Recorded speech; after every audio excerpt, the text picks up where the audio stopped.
Samantala, lalaking nagbebenta ng text blaster machines na ginagamit sa iba't ibang uri ng pangi-scam, timbog sa operasyon ng PNP Anti-Cybercrime Group. Si Ryan Lesigas sa sentro ng balita.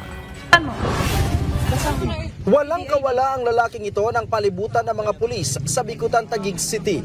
Target siya ng ikinasang entrapment operation ng PNP Anti-Cybercrime Group dahil sa umano'y illegal na pagbebenta ng text blaster machines online. Walang kamalay-malay ang suspect na ang inakala niyang ordinaryong transaksyon, isa na palang entrapment operation. Nabisto ang modus ng suspect matapos magsagawa ng cyber patrolling ang mga tauhan ng PNP ACG. Wala po siyang authority to possess and sell this kind of devices.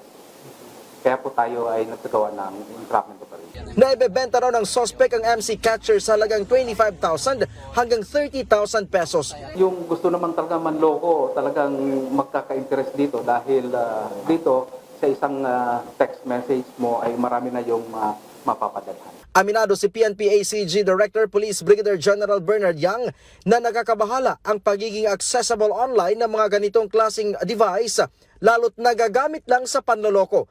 Paliwanag ni Yang na ang mga text blaster raw kasi ang karaniwang nagpapakalat ng mga text messages na may kahina-hinalang links. Ito nga kasi ito yung nagagamit sa mga different scams, no?